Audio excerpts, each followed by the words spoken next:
An iron curtain is descending across the continent.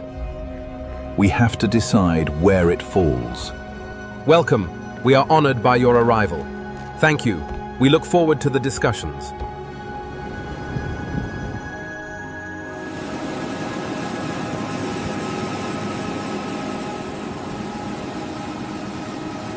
I cannot agree to the language in Article 7. It was the only way to secure the agreement. We have to move forward.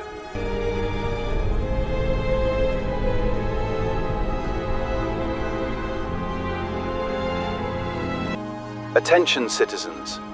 A curfew is now in effect. All movement is restricted until further notice. Nadajemy komunikat specjalny.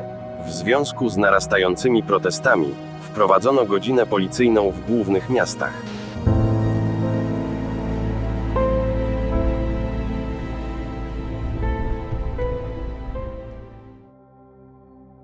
In February of 1945, three men sat down together in a palace on the Black Sea coast of Crimea and made decisions that shaped the next 50 years of human history.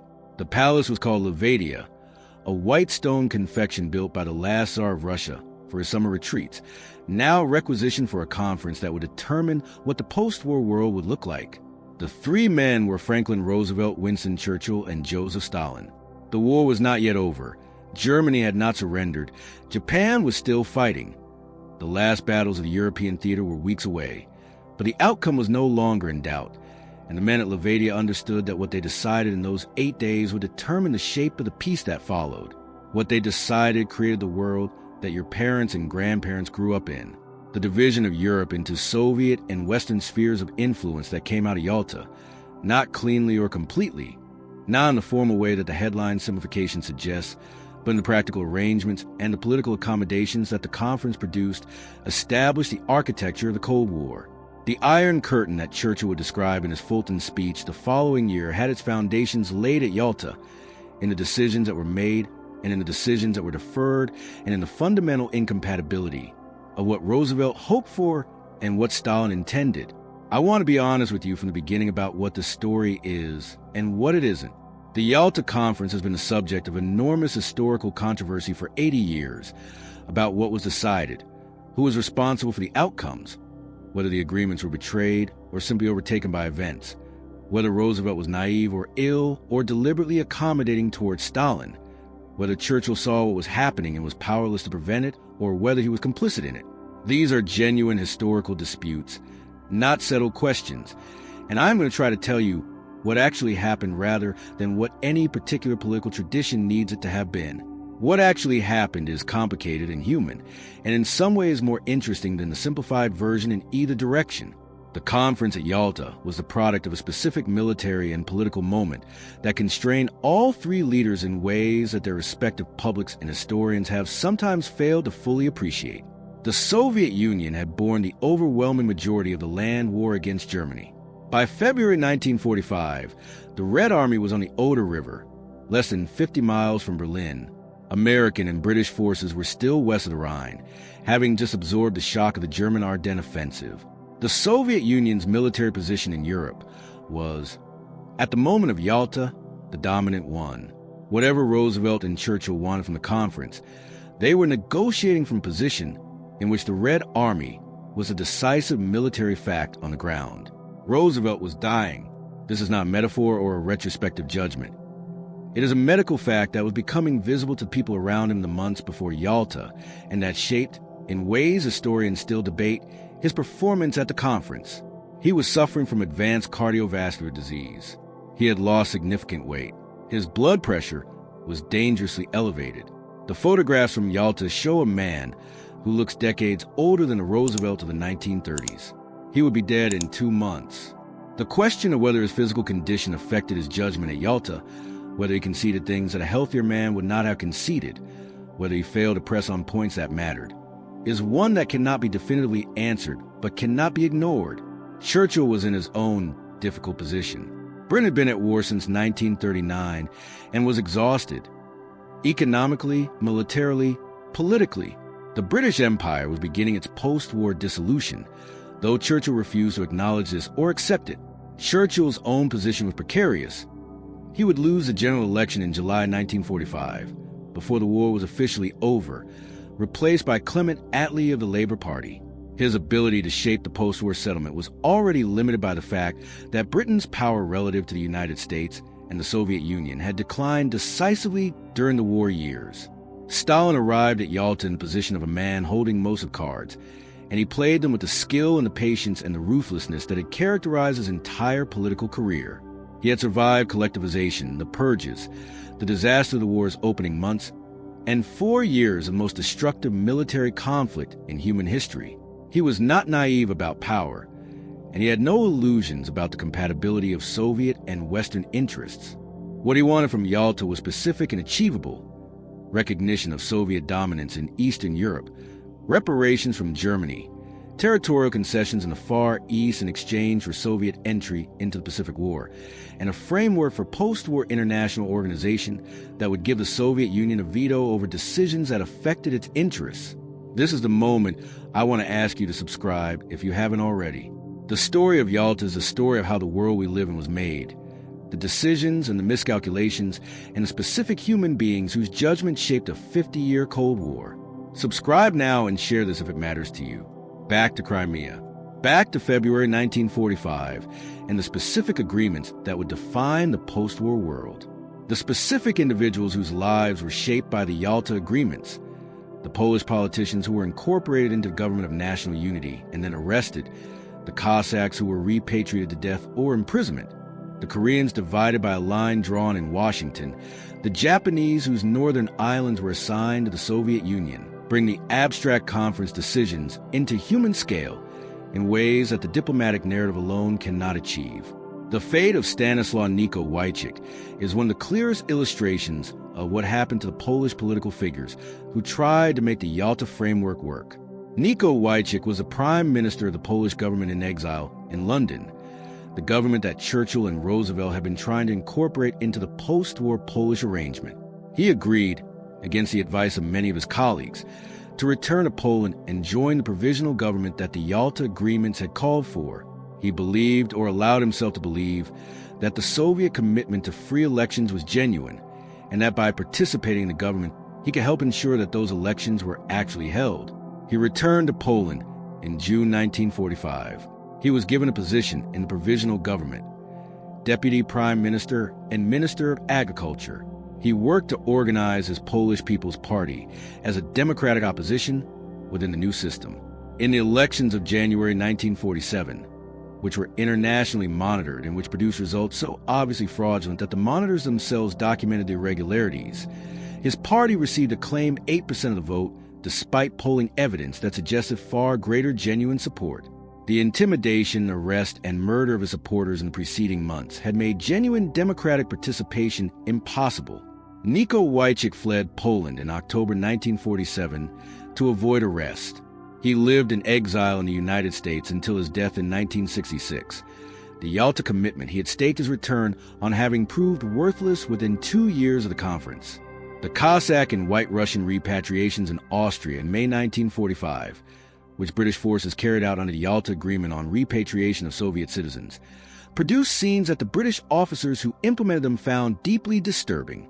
The Cossack leaders who had been promised by the British that they would be attending a conference were instead loaded onto lorries and delivered to Soviet custody. Many of their men, understanding what was happening, attempted to resist.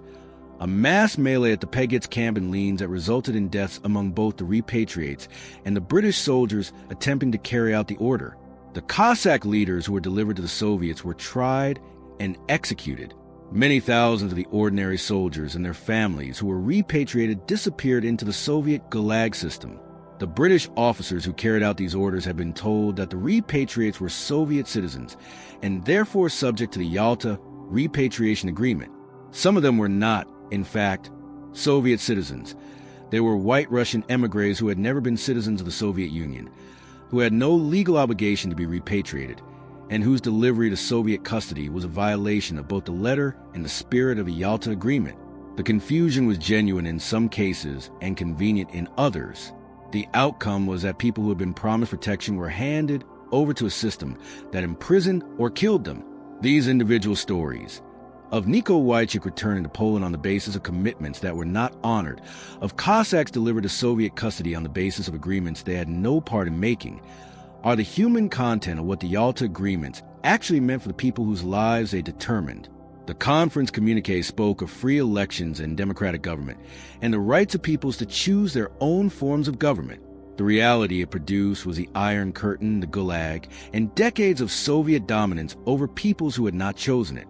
The countries of Eastern Europe that spent 45 years behind the Iron Curtain, Poland, Czechoslovakia, Hungary, Romania, Bulgaria, East Germany, did not disappear during those years. Their peoples continued to resist, in ways large and small, the Soviet-imposed order that had been made possible by the Yalta arrangements. The Hungarian Revolution of 1956, in which the Hungarian people rose against their communist government and were crushed by Soviet tanks when the Western powers declined to intervene, demonstrated both the limits of the post-war settlement and the continued desire for freedom among the peoples whose freedom had been bargained away. The Prague Spring of 1968, in which the Czechoslovak communist government attempted to liberalize its system and was invaded by Soviet forces for doing so, was another demonstration of the same pattern. The Eastern European dissident movements of the 1970s and 1980s, the Polish Solidarity Movement, the Charter 77 movement in Czechoslovakia, the human rights movements in Hungary and East Germany, with a slow accumulation of resistance that eventually broke the Soviet system. They did so without the direct military intervention that the Western powers had declined to provide in 1956 and 1968, through the patient building of civil society organizations and the persistent assertion of rights that the Helsinki Accords of 1975 had formally recognized, and that the Soviet-backed governments continued to violate. The Helsinki Accords, in which the Soviet Union accepted, in exchange for Western recognition of its post-war territorial gains, specific commitments to human rights and free movement, were a negotiated revision of the Yalta framework that took 30 years to achieve. The fall of the Berlin Wall in November 1989 and the subsequent collapse of communist governments across Eastern Europe was a final vindication of the principles that Roosevelt had invoked at Yalta, not through the international institutions he had hoped would enforce them, but through the resistance of the peoples whose freedom had been denied. The Soviet Empire that had been consolidated at and after Yalta dissolved not because the Western powers forced it to, but because it could not sustain itself against the accumulated pressure of peoples who refused to accept the arrangement that had been made over their heads. The immediate post-war years also produced the specific geopolitical arrangements that defined the Cold War competition in ways that were not fully visible at Yalta. The Truman Doctrine of 1947, in which the United States committed to supporting peoples who are resisting attempted subjugation by armed minorities or by outside pressures, specifically the governments of Greece and Turkey, which were under Soviet pressure, was a formal beginning of the containment policy. The Marshall Plan, also launched in 1947, was the economic dimension of containment, the American commitment to rebuilding European economies in a way that would reduce the appeal of communism and the vulnerability of European democracies to Soviet pressure. NATO, established in 1949, was a military expression of the same policy. The collective defense arrangement that the Western democracies had not had before the war, and that the experience of the war and of the Soviet behavior after the war had made seem necessary. The Soviet response, the Warsaw Pact, established in 1955 after West Germany joined NATO, formalized the division of Europe into two armed camps that had been implicit in the Yalta arrangements and explicit in Churchill's Iron Curtain speech. The nuclear dimension of the Cold War, the arms race that produced a mutual assured destruction balance that prevented direct Soviet-American conflict for 40 years, was another consequence of the post-war settlement that had its origins in the Yalta period. The Soviet nuclear program, accelerated by intelligence obtained from the Manhattan Project through Soviet espionage, produced the first Soviet atomic bomb in 1949, years earlier than American planners had expected. The nuclear balance that resulted, the knowledge on both sides that a direct military conflict would risk the destruction of civilization, was a specific mechanism that kept the Cold War cold, turning it into a competition of proxy wars, covert operations, economic competition, and ideological struggle rather than direct military confrontation. The specific geography of the Cold War, the specific countries that were partitioned, the specific conflicts that were fought, The specific crises that brought the world to the brink of nuclear war was shaped by the arrangements and the failures of Yalta in ways that historians have traced in considerable detail. Korea was divided because the Soviet-American line was drawn there in 1945. Vietnam was divided because the French returned Indochina, and the subsequent American involvement followed the failure to extend the post-war settlement to Asia in a way that addressed the legitimate aspirations of colonial peoples. Cuba became a Soviet-aligned state in part because American policy failed to distinguish between genuine nationalist movements and Soviet-directed communism. Each of these specific Cold War episodes has specific connections to the specific failures of the post-war settlement that Yalta helped establish. The Yalta agreements were not the cause of all of this. They were one of the starting points for a sequence of events that unfolded over decades, shaped by the decisions of many people in many countries, driven by forces that no conference in the Crimean Palace could have fully anticipated or controlled. But they were the starting point, and the specific arrangements they produced, the division of Europe, the Soviet dominance in Eastern Europe, the ambiguous language that each side read differently, were the foundation on which the post-war world was built. Roosevelt died believing he had done his best for the world. Churchill lost the election before the war was over and spent the rest of his life defending his record and articulating what had gone wrong. Stalin got what he wanted from Yalta and spent the rest of his life consolidating the Soviet empire it had helped him build until his death in 1953. The three men who sat at Levadia in February of 1945 were making the best decisions available to them given what they knew and what they could do. The world those decisions produced was not the world Roosevelt envisioned.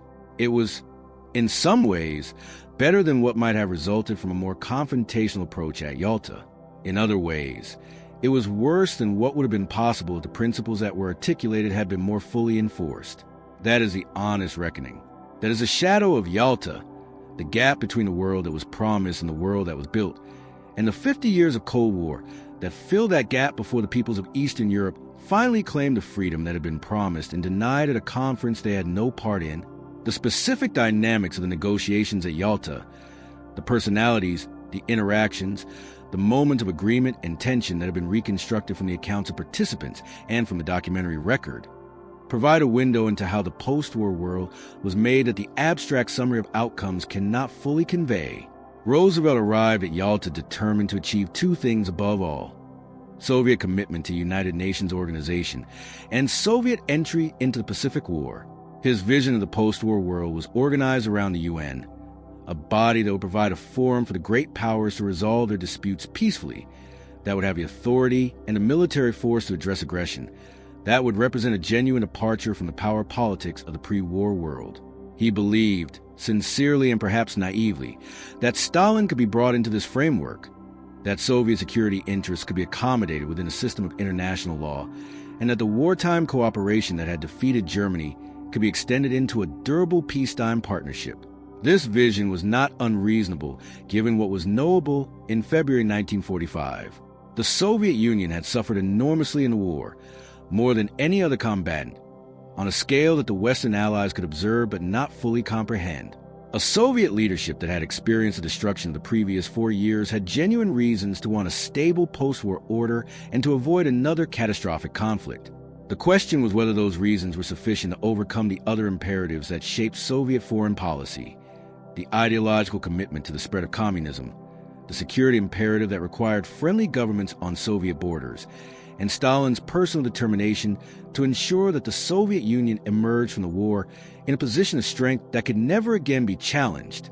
Roosevelt underestimated the weight of these latter imperatives. He believed, or chose to believe, that personal diplomacy could bridge the gap, that the relationship he had established with Stalin through the wartime alliance would provide the foundation for continued cooperation.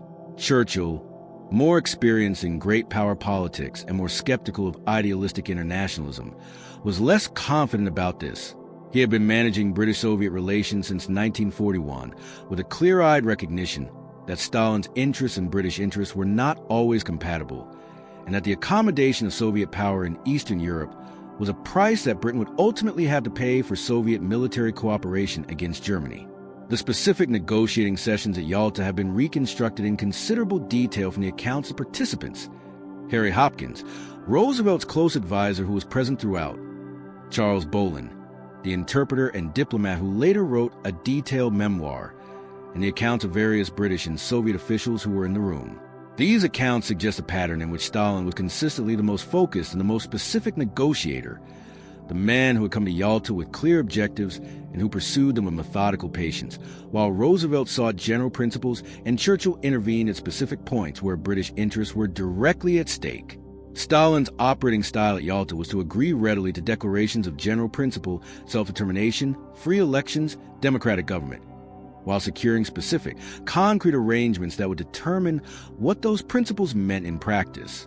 The language of the Yalta Declaration on Liberated Europe committed the signatories to supporting conditions in which the peoples of liberated Europe could form interim governmental authorities broadly representative of all democratic elements in the population, and pledged to the earliest possible establishment of governments responsive to the will of the people. This language was specific enough to be quoted, general enough to be interpreted in almost any way the signatories chose. Stalin interpreted it to mean that the Soviet Union would support governments in Eastern Europe that were friendly to Soviet interests, which meant, in practice, governments dominated by communists and Soviet loyalists. This interpretation was incompatible with genuine self-determination, but it was consistent with the Soviet security interests that had driven Stalin's war aims throughout the conflict. Eastern European countries had been the invasion routes for 3 major attacks on Russia in the 20th century: the First World War, the Russian Civil War's foreign interventions, and the German invasion of 1941. Stalin was not going to accept governments on his western border that might choose alignment with Western powers rather than with the Soviet Union. The German question, what to do with Germany after the war, produced one of the more revealing discussions at Yalta. All 3 leaders agreed that Germany had to be defeated, disarmed, and prevented from threatening the peace again. Beyond this, their visions diverged. Stalin wanted massive reparations, $20 billion, with half going to the Soviet Union, which had suffered far more than Britain or the United States, and a Germany that was weakened to the point where it could not again threaten Soviet security.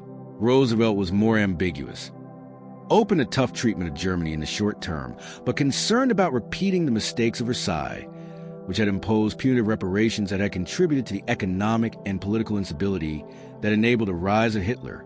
Churchill was concerned about the balance of power in post-war Europe and was not enthusiastic about a Soviet proposal that would have effectively transferred German industrial capacity to Soviet control. The reparations question was resolved with characteristic Yalta ambiguity, an agreement to use the Soviet proposal as a basis for discussion without committing to the specific figure, which left the question open for the subsequent post-war settlement negotiations that would be conducted under very different political conditions. The German occupation zones had been agreed in principle before Yalta, dividing Germany into Soviet, American, British, and French zones, were confirmed at the conference and provided the framework within which the German question was managed for the next 45 years. The division of Germany that resulted from these zones, which hardened into the separation of West Germany and East Germany, was one of the most enduring consequences of the Yalta arrangements. The question of Berlin, which was located deep within the Soviet occupation zone, but was itself divided into 4 occupation sectors, was addressed at Yalta only in the context of the broader occupation arrangement. The specific provisions for access to the western sectors of Berlin, the road, rail, and air corridors through the Soviet zone, were not fully worked out at Yalta and became the subject of intense dispute in the post-war years. The Berlin blockade of 1948-49, in which the Soviet Union cut off surface access to West Berlin and the Western Allies responded with the Berlin airlift, was a direct consequence of the ambiguities in the Yalta arrangements for Berlin and Germany.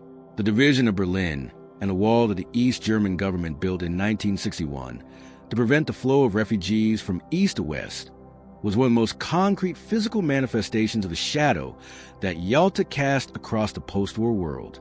The liberation of the concentration camps that Allied forces were encountering as they advanced into Germany in the spring of 1945 added a specific moral dimension to the post-war settlement discussions that had not been fully present at Yalta. The evidence of the Holocaust, which became undeniable as Allied troops reached Auschwitz, Buchenwald, Bergen-Belsen, and the other camps, raised a question of what kind of post-war order could address crimes of this magnitude. The Nuremberg framework that the Allies subsequently developed was partly a response to the moral imperative created by this evidence. But at Yalta in February 1945, the full reality of the Holocaust was not yet publicly visible, and the conference addressed the Jewish question only in the context of the broader treatment of displaced persons. The displaced persons problem, the millions of people who had been moved, fled, or been deported across Europe during the war and who needed to be repatriated or resettled after it, was a specific logistical challenge that the Yalta Conference addressed in practical terms. The agreement on repatriation, including the forced repatriation of Soviet citizens found in Allied-controlled territories, many of whom had been prisoners of war or forced laborers, had consequences that were not fully visible in the conference room. Soviet citizens who had been captured by Germany or who had served in units fighting against the Soviet Union were repatriated under the Yalta Agreement to face trial, imprisonment, and in many cases execution in the Soviet Union. The Cossack forces in particular, units that fought alongside the Germans against the Soviets and that surrendered to British forces in Austria, were forcibly returned to the Soviet Union in what became known as Operation Keelhaul, one of the more troubling episodes of Allied post-war policy. The British government's implementation of the forced repatriation, under orders from the Yalta Agreement, against the wishes of many of the individuals being repatriated and in the knowledge that many of them faced death or imprisonment, was a specific example of the gap between the humanitarian principles that the Allies were simultaneously articulating at Nuremberg and the practical accommodations they were making with Soviet power. The men who were forcibly repatriated had, in many cases, legitimate reasons for not wanting to return to the Soviet Union, and the British officers who implemented the repatriation orders had, in many cases, private misgivings about what they were doing. They implemented the orders anyway, because the Yalta Agreement required it and because the political relationship with the Soviet Union that the Yalta Agreement represented was considered more important than the welfare of the individual repatriates. This pattern of principle yielding to practical accommodation with Soviet power was visible throughout the immediate post-war period and was one of the sources of the controversy that surrounded Yalta for decades. The conservative critique of Yalta, which became a significant element of American political culture in the early Cold War, held that Roosevelt had given away Eastern Europe at Yalta, had betrayed the peoples of Poland and Czechoslovakia and the other countries that ended up behind the Iron Curtain by conceding Soviet dominance in a conference that had not been authorized to make such concessions. This critique was not entirely wrong in its description of the outcome, but it was incomplete in its attribution of cause. Eastern Europe ended up under Soviet dominance primarily because the Red Army was there and the Western armies were not, and no amount of diplomatic determination at Yalta would have changed that military reality. The liberal defense of Yalta, which held that Roosevelt had done what was possible given the circumstances, and that the subsequent betrayal of the Yalta commitments was Stalin's responsibility rather than Roosevelt's, was also not entirely wrong. The military constraints were real.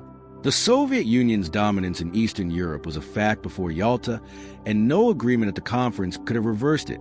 Roosevelt's attempt to use the United Nations framework and the prospect of continued Soviet-American cooperation to create incentives for Soviet restraint was not irrational, even if it proved insufficient. The most honest assessment of Yalta is probably that it was an agreement that could not have prevented what followed, that the fundamental incompatibility between Soviet security requirements and Western democratic principles could not have been resolved by any set of conference declarations, and that the Cold War was not caused by Yalta, but was made more likely and more extensive by the specific arrangements that Yalta produced. The shadow it cast was real. The men who sat at the conference table at Levadia made decisions that shaped the lives of hundreds of millions of people who had no voice in those decisions. They made those decisions under conditions of constraint and exhaustion and incomplete information with the best judgment available to them. And the world that resulted from those decisions was, in many ways, worse than the world they had hoped to build. That is the honest account of Yalta, not a conspiracy, not a triumph. A moment when the limits of what was achievable were encountered and the choices made within those limits shaped the world for 50 years. The shadow is still there in the division of Korea and the Kuril Islands dispute and the pattern of great power negotiation over the heads of smaller states that runs through international politics to the present day. History does not resolve cleanly. It shadows forward. The most immediately controversial aspect of the Yalta agreements was the handling of Poland. Poland was, in a very specific sense, the reason Britain had gone to war. The German invasion of Poland in September 1939 had triggered the British declaration of war, and the defense of Polish sovereignty had been the stated purpose of the British war effort from beginning. Churchill arrived at Yalta knowing that Poland was the test case for everything he was trying to negotiate, that the treatment of Poland would reveal whether Stalin's commitments to free elections and self-determination in liberated territories were genuine or formulaic. The Polish government in exile in London, the government that had fled Poland after the German invasion and had been recognized by Britain as the legitimate government of Poland throughout the war, was not represented at Yalta. The Soviet Union had already established a competing Polish government, the Polish Committee of National Liberation known as the Lublin Committee, in the territories of eastern Poland that the Red Army had liberated. The Lublin government was a Soviet creation, organized around communists and Soviet loyalists, designed to produce a post-war Poland that would be reliably under Soviet influence. Roosevelt and Churchill argued for a broader Polish government that would include representatives of the London exile government alongside the Lublin communists, and for free elections that would allow the Polish people to determine their own future. Stalin agreed, in the language of the Yalta Communique, to a government of national unity and free elections. The agreement was vague about what these terms meant in practice, and was vague deliberately. Each side read into the words what it wanted to find there, and the ambiguity allowed the conference to conclude with a face-saving declaration that each party could present to its domestic audience as a success. What happened in Poland after Yalta is the clearest illustration of the gap between the conference's declarations and its practical outcomes. The promised free elections did not take place. The government of national unity was not genuinely representative of Polish political opinion. The London exile politicians who were incorporated into it were systematically marginalized, imprisoned, or driven into exile again. By 1947, Poland had a communist government that had been installed by Soviet pressure, and that would remain in power until 1989. The Yalta commitment to free Polish elections was, in practice, worthless.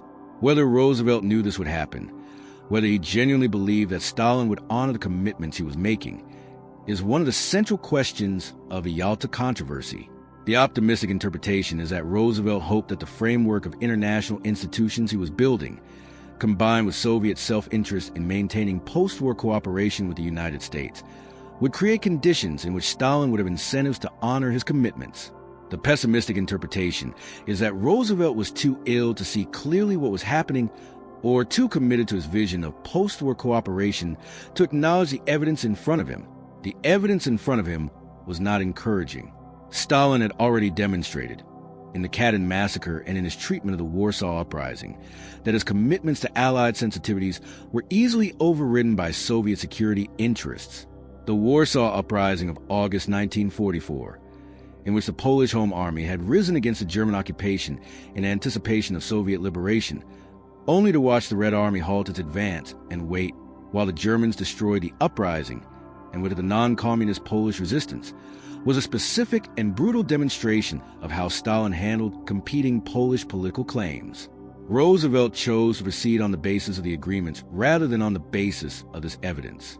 The Churchill-Stalin Percentages Agreement of October 1944, a direct bilateral negotiation between the two men in Moscow, conducted without Roosevelt's full participation, in which Churchill proposed and Stalin accepted a division of influence in the Balkans, was another piece of context that shaped the Yalta negotiations. Churchill's famous scrap of paper on which he wrote the percentages, 90% British influence in Greece, 90% Soviet influence in Romania, 50-50 in Yugoslavia, and so on, was a practical acknowledgement that spheres of influence were going to be the reality of the post-war European order, and that the question was where to draw the lines. Roosevelt's vision of a post-war world governed by international institutions and universal principles rather than spheres of influence was, in Churchill's more realistic assessment, unlikely to survive contact with Soviet intentions. The Far East dimension of the Yalta agreements has received less attention in Western discussions than the European questions, but it was significant and its consequences were long-lasting. Roosevelt wanted the Soviet Union to enter the war against Japan. American military planners were projecting enormous casualties in the invasion of the Japanese home islands, and Soviet intervention in Manchuria and Korea would force Japan to fight on multiple fronts simultaneously. Stalin agreed to enter the Pacific War within 3 months of Germany's defeat, in exchange for territorial concessions in the Far East. The Kuril Islands, the southern half of Sakhalin, port rights in Manchuria, and recognition of Soviet interests in Outer Mongolia. The Soviet declaration of war against Japan came on August 8, 1945, 2 days after the Hiroshima bomb and 1 day before the Nagasaki bomb. The Red Army swept through Manchuria in a rapid campaign that took barely a week to destroy the Japanese Guandong Army.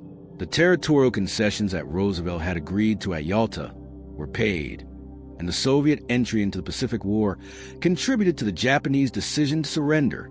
The Kuril Islands dispute between Japan and Russia, which has prevented the two countries from signing a formal peace treaty in the 80 years since the war, is a direct consequence of the Yalta Far East agreements. The Korean peninsula was divided between Soviet and American occupation zones along the 38th parallel in the immediate aftermath of Japan's surrender, a division that was intended as a temporary administrative arrangement and that hardened through the events of 1945 to 1950 into the permanent division between North and South Korea that produced the Korean War, and that continues to this day. The specific line at the 38th parallel was not negotiated at Yalta, but was a consequence of the broader Soviet-American division of the Far East that the Yalta agreements had established. The United Nations organization, which Roosevelt regarded as the most important achievement of his wartime diplomacy, and the institutional framework for a post-war world order based on law rather than power, was also addressed at Yalta. The specific formula for voting in the Security Council, the permanent 5 members with veto power that continues to structure the UN's operations today, was agreed at Yalta, as was the Soviet demand for separate seats in the General Assembly for Ukraine and Belarusia, now Belarus, which had been devastated by the war, and whose separate membership Stalin demanded as compensation for the British Commonwealth members' multiple votes. Roosevelt came home from Yalta believing he had achieved a framework for a durable post-war peace, a cooperative relationship with the Soviet Union, a United Nations organization with the authority to resolve international disputes, a commitment from Stalin to free elections in liberated Europe. He reported to Congress in March 1945 with cautious optimism about the prospects for Soviet-American cooperation. He died 6 weeks later, on April 12, 1945, before the war was over, before the implementation of the Yalta agreements had begun to reveal their practical limitations. Harry Truman, who succeeded him, came to power with less investment in the Yalta framework and a more confrontational temperament towards Soviet behavior. He received, in his first weeks in office, increasingly alarming reports about Soviet actions in Poland and elsewhere in Eastern Europe. Actions that were clearly inconsistent with the Yalta commitments as the Western Allies had understood them.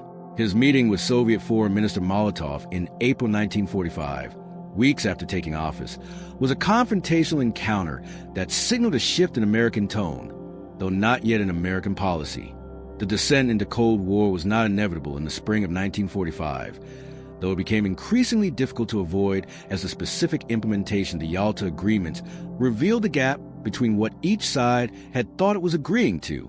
The Soviet installation of communist governments in Poland, Romania, Bulgaria, and elsewhere in Eastern Europe, governments that could not have survived free elections, made the Yalta declarations on self-determination look like a fraud. The Western Allies' protests were noted and ignored. The fundamental incompatibility between the Soviet security interests that required friendly, which meant compliant, governments in Eastern Europe, and a Western conception of self-determination that required genuine political freedom, could not be papered over by diplomatic language indefinitely. Churchill's Fulton speech of March 1946, in which he described the Iron Curtain that had descended across Europe from Stettin in the Baltic to Trieste in the Adriatic, was a public acknowledgement of what had been becoming apparent for a year. The alliance that had won the war was over. The competition that would define the next 50 years had begun. The post-war world that Roosevelt had hoped to build on the foundation of Soviet-American cooperation had been replaced by the world that Stalin had always intended to build, a world in which Soviet security was guaranteed by the subordination of Eastern European states to Soviet control, and in which the Western powers were faced with choice between accepting this reality or confronting it. They chose eventually to confront it, through the Marshall Plan, through the Berlin Airlift, through NATO, through the policy containment that George Kennan articulated and that American administrations implemented with varying degrees of consistency for 40 years. The Cold War that resulted cost both sides enormous resources, produced proxy conflicts that killed millions of people in Korea and Vietnam and elsewhere, and brought the world to the brink of nuclear war on several occasions. It ended in 1991 with the dissolution of the Soviet Union and the emergence of the independent states of Eastern Europe, states whose freedom had been denied by the Yalta agreements and whose eventual liberation was a vindication, 45 years late, of the principles that Roosevelt and Churchill had thought they were establishing at Levadia. The post-war trials that ran alongside the Nuremberg proceedings, the Tokyo War Crimes Tribunal that addressed Japanese war crimes, the proceedings in various European countries that addressed local collaborators and perpetrators, were part of the same attempt to establish accountability that the Yalta powers had committed to at the conference.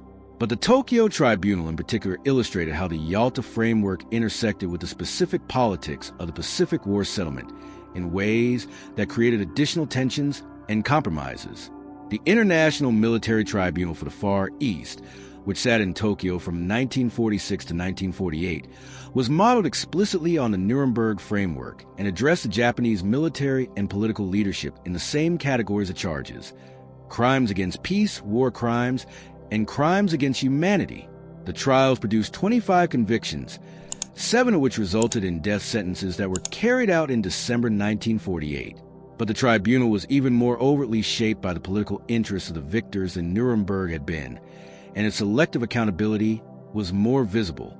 The decision not to prosecute Emperor Hirohito, who had been the formal head of state under whose authority the war had been conducted, was made by General Douglas MacArthur, who decided that the stability of the American occupation of Japan required the preservation of the imperial institution as a symbol of Japanese social continuity. This decision was controversial at the time and has remained controversial since. The argument for it, that trying the emperor would have produced a social chaos that would have made the occupation unmanageable, was pragmatic and may have been correct. The argument against it, that the principle of individual accountability for crimes against humanity could not coherently exclude the head of state in whose name the crimes were committed, was also correct. The decision not to prosecute Unit 731, the Japanese military unit that had conducted biological and chemical weapons research on human subjects in Manchuria, research that made the Nazi doctors' experiments at Auschwitz look modest by comparison in scale and systematic organization, was another compromise of the accountability principle. Unit 731's researchers were given immunity from prosecution by American occupation authorities in exchange for their research data. The knowledge that had been bought at the cost of thousands of Chinese lives became American military property, and the people who had acquired it went free. This arrangement was kept secret for decades and only became fully public through the work of Japanese historians and journalists in the 1980s and 1990s. These compromises at Tokyo, in the immunization of Unit 731, in the treatment of Emperor Hirohito, illustrate the same pattern visible in the European post-war settlement: the consistent subordination of the accountability principle to the practical requirements of managing the post-war political environment. The Nuremberg and Tokyo frameworks established the principle of individual accountability for crimes against humanity. Their implementation demonstrated that the principle was applied selectively, shaped by the political interests of the powers that were applying it, compromised at specific points where strict application would have been politically inconvenient. The Israeli Holocaust reckoning, which culminated in the Eichmann trial, but which extended through the subsequent decades into a sustained national and international engagement with the history and the memory of the Holocaust, was one response to the limitations of the post-war accountability frameworks. The State of Israel, which had been established in 1948 as a direct consequence of the Holocaust and the failure of the pre-war international order to protect European Jews, took on a specific relationship to Holocaust memory that was different from any other nation's relationship to the same history.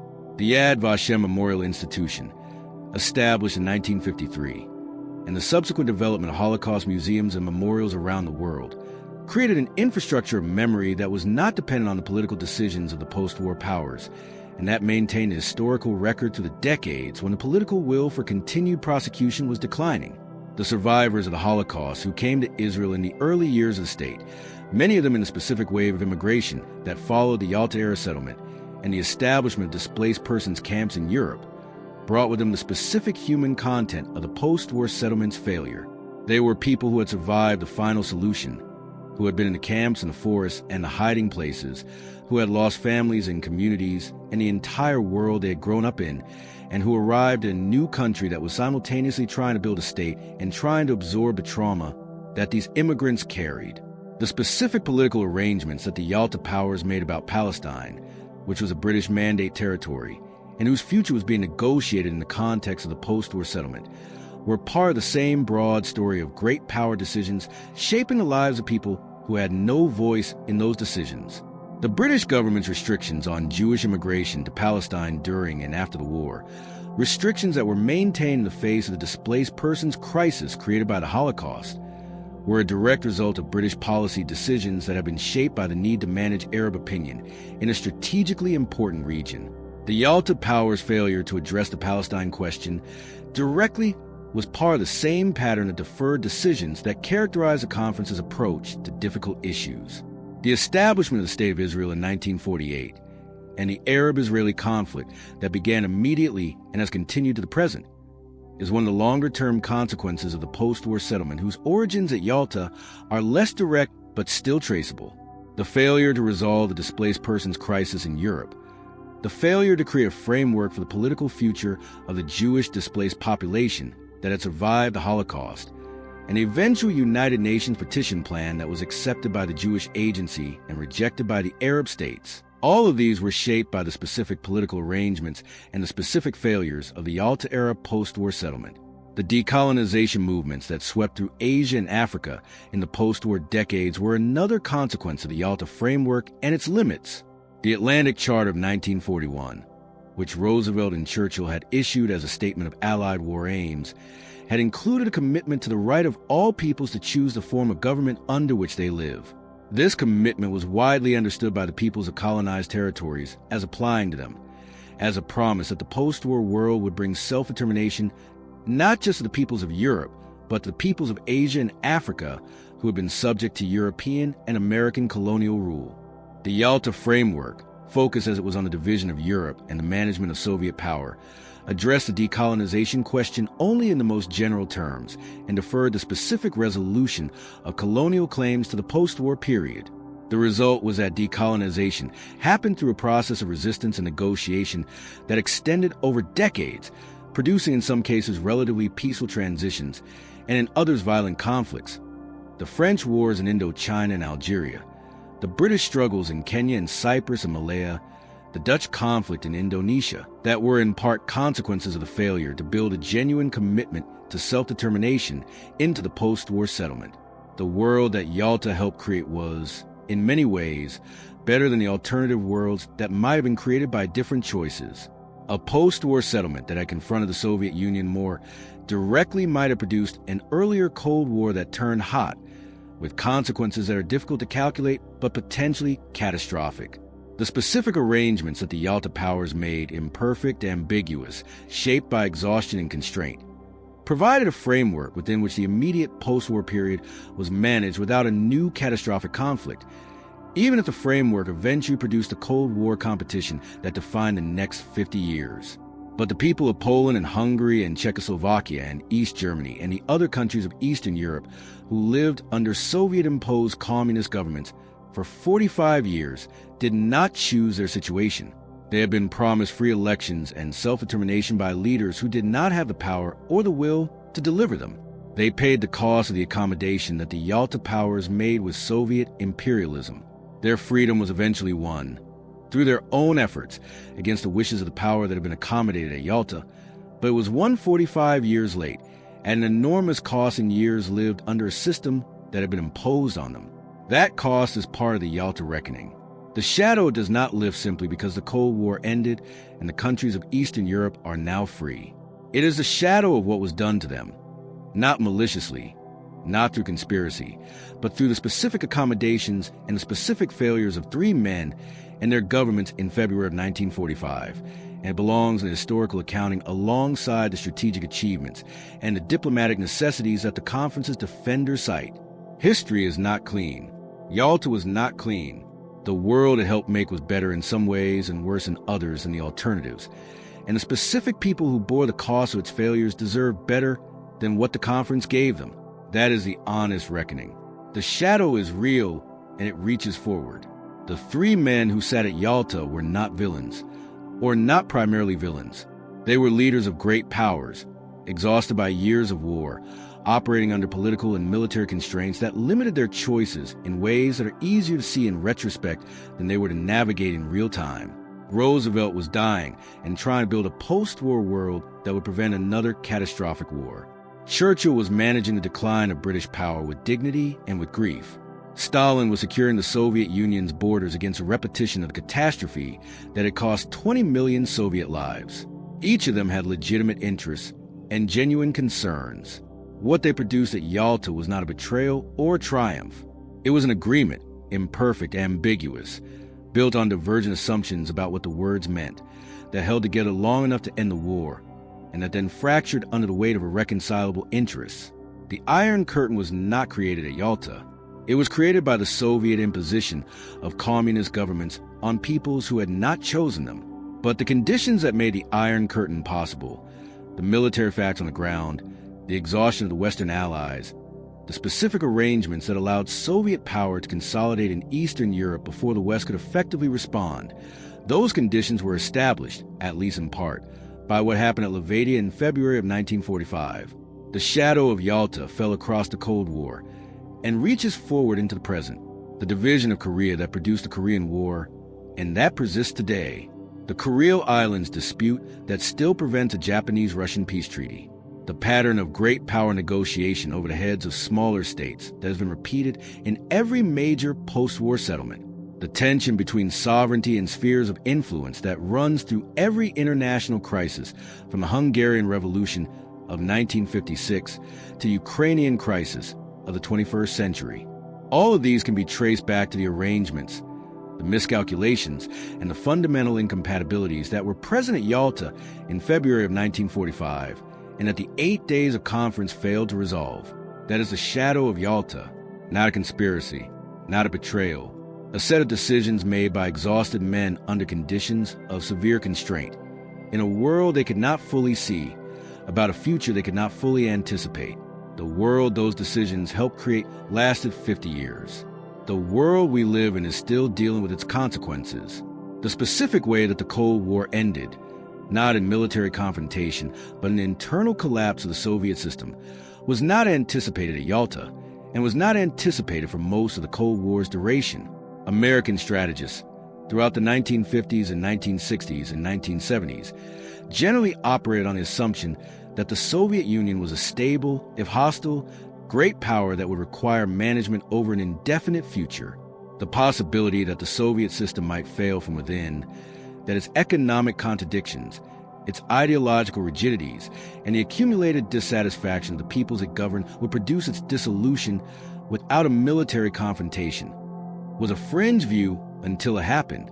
When it happened, when Mikhail Gorbachev's reform program accelerated the contradictions rather than resolving them, when the Berlin Wall came down in November 1989, when the Soviet republics declared independence one by one in 1991, when the Soviet flag was lowered over the Kremlin for the last time in December 1991, the specific geography of the Cold War that Yalta had helped establish was dismantled with a speed and a completeness that would have seemed impossible a decade earlier.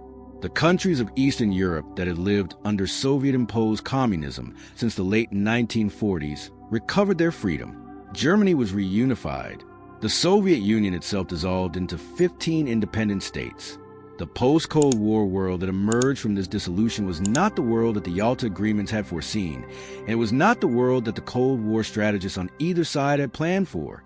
It was a world in which the United States was the sole remaining superpower, in which the institutions of the post-war settlement, the United Nations, NATO, the international financial institutions, had to be adapted to a new set of challenges, and in which the specific conflicts and specific political arrangements of the Cold War period were resolved with varying degrees of success.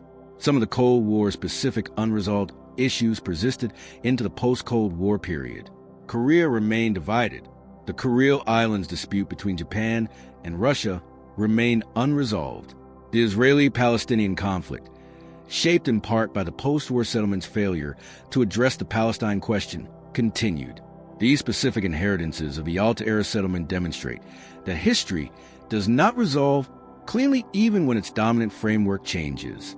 The shadow of Yalta casts forward through the Cold War and reaches into the present in the specific places where the Cold War's specific arrangements left specific problems that were not resolved by the Soviet collapse. The men who sat Levadia in February of 1945 could not have foreseen any of this. Not the Berlin Wall or its fall, not the Soviet collapse, not the specific shape of the world that emerged from the Cold War's end. They were making decisions about a world that was still at war, under conditions of enormous pressure and incomplete information. With the best judgment they could muster, the shadow their decisions cast is not a judgment on their intentions. It is a reckoning with their consequences. And a reckoning, as with all honest reckonings, acknowledges both what they achieved and what it cost.